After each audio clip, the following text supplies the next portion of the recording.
اعوذ باللہ من الشیطان الرجیم، بسم اللہ الرحمن الرحیم۔ محترم سامعین، السلام علیکم۔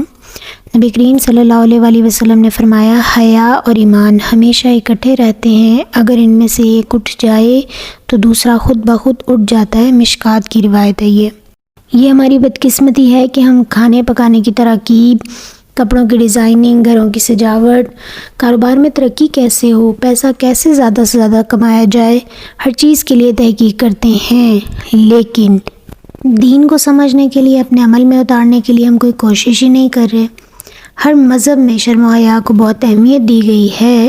اللہ تعالیٰ نے پھلوں کی حفاظت کے لیے چھلکے بنائے، جانوروں کی حفاظت کے لیے اللہ تعالیٰ نے بال اور دم سے انہیں ڈھانپ دیا، پرندوں کے پر ان کے حجاب کا کام کرتے ہیں۔ انسان کے نازک اعضاء کو دیکھیں، دل کی حفاظت کے لیے اللہ تعالیٰ نے پسلیوں کا پنجرہ بنایا، گوشت پوش چڑھایا اور کھال میں لپیٹ دیا۔ مغز کو پہلے اللہ تعالیٰ نے ایک پوٹلی میں اکٹھا کیا، پھر جھلی میں لپیٹا، اس کے بعد لکڑی کا صندوق یعنی کرینیم میں اسے بند کیا، پھر گوشت چڑھایا، کھال لپیٹی، پھر بال اگائے۔ انسان اشرف المخلوقات ہے، تو کیا اس کے لیے پردہ نہیں؟ کیوں نہیں؟ اللہ تعالیٰ نے لباس اتارا تاکہ جسم کے قابل شرم حصوں کو ڈھانکا جائے اور زینت کا ذریعہ بنے۔ آج صرف زینت کا کانسیپٹ رہ گیا ہے۔ باپردہ عورت کو دقیانوس کہتے ہیں اور برہنہ کو ماڈرن روشن خیال۔ کسی فنکشن میں جائیں تو وہاں مرد سر سے پاؤں تک کور ہوتا ہے، ٹائی بھی لگا کے گردن کو بھی بند کیا ہوا ہوتا ہے، لیکن عورتیں آدھی ننگی۔ اب خود بتائیں، اگر کسی درخت میں کیڑا لگ جائے گا تو اس کا پھل محفوظ رہے گا؟ تو کیا عورت میں بے حیائی کا کیڑا لگ جائے گا تو کیا وہ محفوظ رہے گی؟ ناچنے والیوں کو ہم اچھا نہیں سمجھتے، لیکن شادی بیاہ پر رسومات کے نام پہ کوئی ناچ رہا ہے، یا اسکولز، کالجز اور یونیورسٹیز میں فنکشنز میں فیشن شو کے نام پہ اگر کوئی ناچ رہا ہے، اسے ہم بہت زیادہ اپریشیٹ کر رہے ہیں۔ اصل میں بے حیائی کا دلدل ہے جس میں ہم پھنستے ہی چلے جا رہے ہیں، اور نبی کریم صلی اللہ علیہ وآلہ وسلم نے فرمایا، جب تم میں حیا باقی نہ رہے تو جو جی چاہے کرتے پھرو۔ ٹاک شوز کو ہی لے لیں کہ کس طرح سے آنکھوں میں آنکھیں ڈال کر بات کرتے ہیں، کہہ کے لگا کر ہنستے ہیں، اور خبرنامہ اگر کسی جگہ ایکسیڈنٹ بھی ہو گیا تو بار بار وہی خبر رپیٹ۔ چلیے اب ہم آپ کو اس کی تفصیل کے نمائندے کے پاس لے جاتے ہیں، نمائندہ بھی وہی ساری بات کرتا ہے، چلیے اب ہم آپ کو دوبارہ اسٹوڈیو لے جاتے ہیں، وہاں پہ پھر یہی بات۔ مطلب ہم سب وہ اپنا وقت ضائع کیوں کر رہے ہیں؟ اوپر سے ڈرامے اور فلمیں، ان میں بھی سب یہی کہ ہم ان کی سٹائل کاپی کر رہے ہیں، ہم بس ایک گلیمرس دنیا میں رہنا چاہ رہے ہیں۔ ایئر ہوسٹسز، بس ہوسٹسز، سیلز گرل، دفاتر میں سیکٹریز، کولیگز، ہر جگہ مسکراہٹ اور نرم و گداز لہجے، نزاکت، اداؤں کا جال بکھیرتی ہوئی عورتیں۔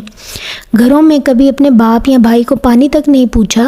ایک ریسیپشنسٹ تھی، وہ اس طرح سے کہہ رہی ہے کہ سر میں چائے بہت اچھی بناتی ہوں۔ سر آگے سے کہہ رہے ہیں کہ نہیں میں نہیں چائے پیتا۔ سر میں کافی بھی بہت اچھی بناتی ہوں۔ سر کہہ رہے ہیں نہیں بہت شکریہ، میں کافی بھی نہیں پیوں گا، لیکن وہ تلی ہوئی ہے زبردستی سر کو کچھ نہ کچھ پلانے۔ ایک سروے کے مطابق مرد کہتے ہیں کہ ہم کیا کریں، بن سور کر اس طرح سے ہمارے آگے پیچھے پھرتی ہیں، تو اب ہم کیا کریں؟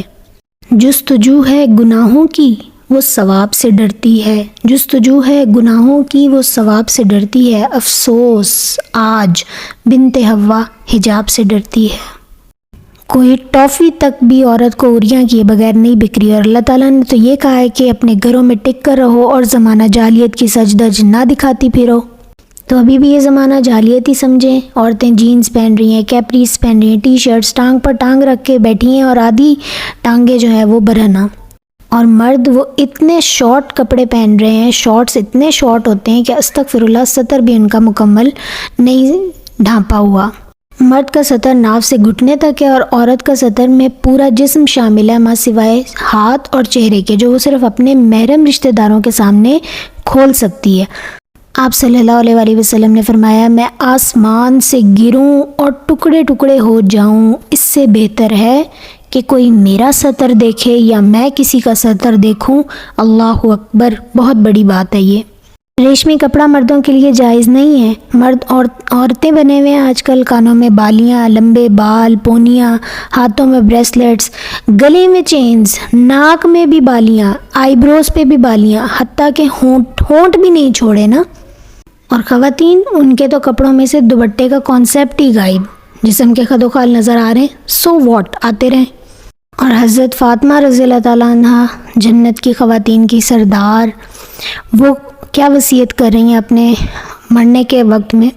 کہ یہ خبر نہ پھیلانا اور جلدی دفن کرنا، اور رات میں چارپائی کے سرہانے اور پائنتی کے سرہانے درخت کی شاخ سے کمان کی شکل بنا دینا اور اس کے اوپر چادر ڈالنا تاکہ جسم کی ساخت نمایاں نہ ہو۔ قرآن پاک جنتی عورتوں کی خوبیاں بیان کرتا ہے تو یہ نہیں کہتا لمبی ہوں، پتلی ہوں، ماڈرن ہوں اور کیپری پہنی بھی ہو کہ نہیں، استغفر اللہ، بلکہ بتاتا ہے کہ نیچی نگاہوں والی ہوں۔ اور آپ صلی اللہ علیہ وسلم نے فرمایا حیا جس چیز میں ہوتی ہے اسے زینت بخشتی ہے، خوبصورتی بخشتی ہے، اور بے حیائی جس چیز میں ہوتی ہے اسے عیبدار بنا دیتی ہے۔ آپ صلی اللہ علیہ وسلم صحابہ کرام کے درمیان موجود تھے، پوچھا کہ عورت کی کون سی چیز اس کے لیے سب سے بہتر ہے؟ صحابہ کرام خاموش رہے۔ علی رضی اللہ تعالیٰ عنہ گھر آئے اور فاطمہ رضی اللہ تعالیٰ سے پوچھا۔ انہوں نے کہا کہ عورت کی کون سی چیز بہتر ہے، وہ یہ کہ نہ وہ غیر محرم کو دیکھے اور نہ کوئی غیر محرم اسے دیکھے۔ علی رضی اللہ تعالیٰ عنہ نے اگلی مجلس میں اس کا جواب دیا تو آپ صلی اللہ علیہ وسلم مسکرائے اور ان سے پوچھا کہ فاطمہ نے بتایا ہے؟ علی رضی اللہ تعالیٰ عنہ نے کہا ہاں جی۔ فرمایا آپ صلی اللہ علیہ وسلم نے اس نے سچ کہا، وہ تو میرے جگر کا ٹکڑا ہے۔ یہ تو صرف دیکھنے کی بات ہے، تو کیا دوستیاں کرنے کی، فری ہونے کی، ہنسی مذاق کرنے کی اجازت ہے؟ کیا ناچنا، پھدکنا، اپنا انگ انگ دکھا کر مروب کرنا مردوں کو، ان کی آنکھوں میں آنکھیں ڈال کر کانفیڈنس کے نام پہ بات کرنا کہ ہم تو کانفیڈنس سے بات کر رہے ہیں، ڈرینیزن کے چکر میں کلبز میں جانا، شیشہ سگریٹ پینا، کیا یہ جائز ہے؟ شیطان خیر خواہی کے بھیس میں آتا ہے عزیز ساتھیوں، شرم و حیا پر وار کرتا ہے، برہنگی کے راستے، فواہش کا دروازہ کھولتا ہے، ننگے راستوں پر دھوکے سے لے کے جاتا ہے، جیسے آدم اور حوا علیہ السلام کو لے کر گیا کہ پھل کھا لو، اس سے ابدی زندگی ملے گی، فرشتے بن جاؤ گے، جنت سے کبھی نہیں نکالے جاؤ۔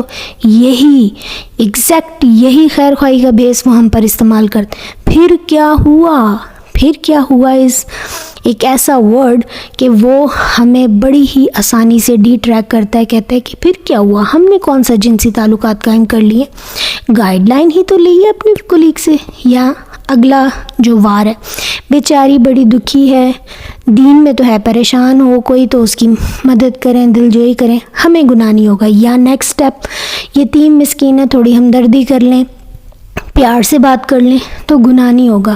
اللہ ہی نے تو کہا ہے کہ یتیم اور مسکین کے ساتھ اچھا سلوک کرو۔ پھر کیا ہو گیا؟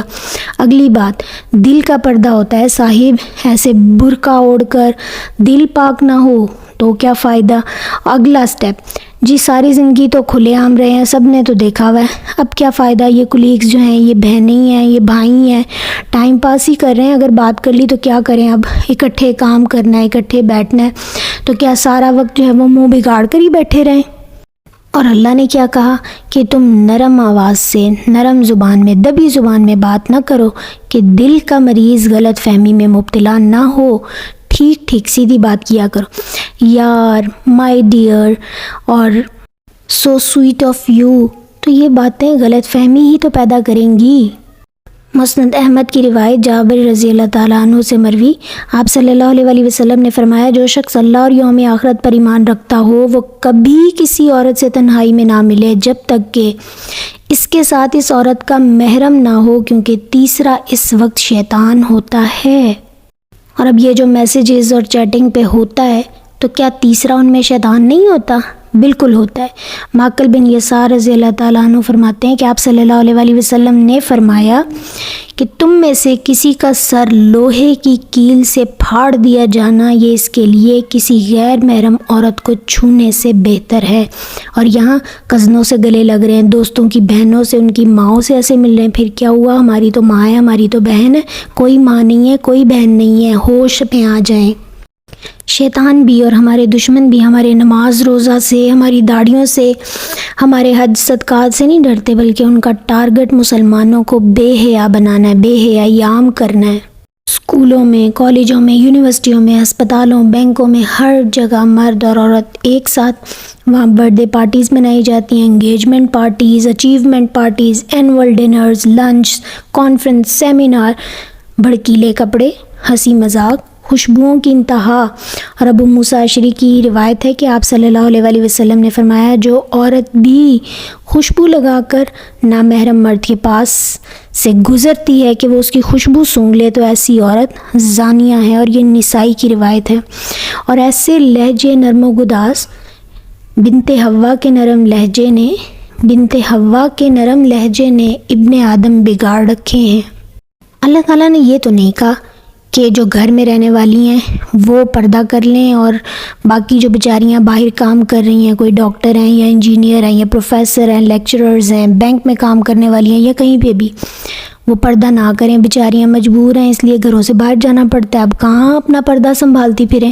ایسا کچھ نہیں کہا اللہ تعالیٰ نے۔ وہ ذات جس نے ہمیں پیدا کیا، کیا وہ بہتر جانتا ہے ہمارے بارے میں؟ ہم زیادہ بہتر جانتے ہیں۔ اور ہم کیا کہہ رہے ہوتے ہیں؟ ہمیں سب پتہ ہے، ہم مسلمان ہیں، ہمیں اپنی لیمٹس کا پتہ ہے، اور ہم بے حیائی کو ایسے ڈیفینڈ کر رہے ہوتے ہیں جیسے اللہ تعالیٰ نے استغفر اللہ بےہودگی کا ہمیں پرمٹ دے رکھا ہے۔ کسی مرد کو سمجھائیں تو کہتے ہیں ماں نہ بنو، کسی عورت کو سمجھاتے تو کہتے ہیں مرد جو مرضی کرتے ہیں تو ہم نے بھی پھر اپنی مرضیاں کرنی ہیں۔ پھر ایک بڑا بہانہ، ہم تو مل کر پڑھتے ہیں، ہم نے تو اپنی اسائنمنٹس بنانی ہوتی ہیں، ہم تو پڑھائی کی ڈسکشن کریں۔ جنید بغدادی رحمۃ اللہ علیہ سے کسی نے پوچھا کہ مرد عورت کو پڑھا سکتا ہے؟ کہا کہ پڑھانے والا بایزید بسطامی، پڑھنے والی رابعہ بصری، پڑھنے والی کتاب قرآن پاک اور خانہ کعبہ میں بیٹھ کر پڑھا جائے تو بھی جائز نہیں ہے۔ پہلا سٹیپ ہے جی تعریف کرنا، نرم گفتگو کرنا، پھر ساتھ بیٹھ کے کھاتے پیتے رہنا، ٹی کافی لنچ، پھر بریک میں باہر بھی چلے جانا۔ پھر جی آئیں میرا گھر بھی اسی طرف ہے، میں آپ کو راستے میں ڈراپ کر دیتا ہوں۔ پھر اپنے گھروں کی باتیں ایکسچینج کرنا، پھر حسد، پھر نظر لگتی ہے، پھر کوئی تعریف کرے تو شوخی میں آ جاتا ہے انسان۔ تو کیا مرد مردوں سے دوستی اور عورتیں عورتوں کے ساتھ دوستی نہیں کر سکتے؟ کیا اپنا ٹائم پاس ایسے نہیں کر سکتے؟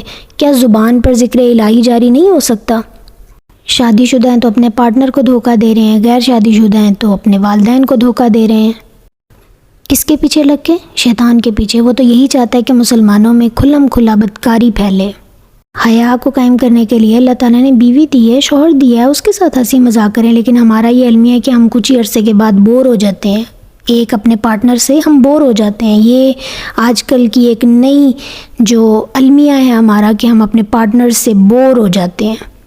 غیر شادی شدہ ہیں تو اپنے آپ کو ذکر اذکار میں بیزی رکھیں، نوافل پڑھیں، روزے رکھیں، شیطان کی اکساہٹوں سے پناہ چاہیں اور اپنے لیے دعا کریں کہ اللہ تعالیٰ نیک ساتھی عطا کرے، دیندار ساتھی عطا کرے۔ ادھر مائیں کہہ رہی ہوتی ہیں کوئی بات نہیں بیٹا بھائی ہے، کزن کے ساتھ بھیج رہی ہوتی ہیں جاؤ بیٹا بھائی ہے، پھر کیا ہوا چلی جاؤ بھائی کے ساتھ، اور وہ بائک پہ چپک کے اس کے ساتھ بیٹھ کے جا رہی ہے۔ اور حضرت بی بی ختیجہ رضی اللہ تعالیٰ عنہ آپ صلی اللہ علیہ وسلم کے پاس بیٹھی تھی، بہت اچھی طرح سے دوپٹہ اوڑھ کر، اتنے میں جبرائیل آئے اور کہا کہ اللہ تعالیٰ نے بی بی ختیجہ کو سلام بھیجا ہے، آسمان سے اللہ نے سلام بھیجا ہے، سبحان اللہ، اور خوشخبری دی ہے کہ ان کے اس عمل کے بدلے جنت میں ان کے لیے زمرد اور مروارید کے موتیوں کا محل تیار کر دیا گیا ہے، حالانکہ وہ بیوی ہیں۔ سبحان اللہ، کسی بھی طرح سے بیٹھ سکتے ہیں اپنے شوہر کے سامنے۔ کچھ بیٹیاں بیچاری پردہ کرنا چاہ رہی ہوتی ہیں تو مائیں کہہ رہی ہوتی ہیں تجھے بڑا ماں بننے کا شوق ہے، اتارو یہ اپنے سر سے دوپٹہ۔ اسی طرح شوہر اور جو بھائی ہیں وہ بھی اکثر کہہ رہے ہوتے ہیں کہ کوئی ضرورت نہیں ایسے کرنے کی، میں امبیرس فیل کرتا ہوں یا مجھے اچھا نہیں لگتا، میرے سب دوستوں کے سامنے وہ کیا کہیں گے کہ بڑی اس کی پردہ دار بیوی ہے یا بڑی اس کی پردہ دار بیٹی ہے تو اتار دو اس سے۔ تو اس صورتحال میں یہی ہے کہ صبر کریں، حاجت کے نفل پڑھیں، دعا کریں اللہ تعالیٰ سے کہ اللہ رحمت والا معاملہ کریں، اور اس کے علاوہ بہت زیادہ فیشنی عبایا جو ہے وہ بھی مت پہنیں۔ اپنے مسلمان ہونے کا حق ادا کریں، غیر مسلموں کو، شیطان کو اپنے پہ ہنسنے کا موقع ہرگز نہ دیں، اپنی ایمانی غیرت کو جگائیں، اپنے آپ کو قرآن سے منسلک کریں۔ بے پردہ نظر آئیں جو کل چند بیویاں، اکبر زمین میں غیرت قومی سے گڑ گیا، پوچھا جو ان سے آپ کا پردہ وہ کیا ہوا، کہنے لگیں کہ عقل پر مردوں کی پڑ گیا۔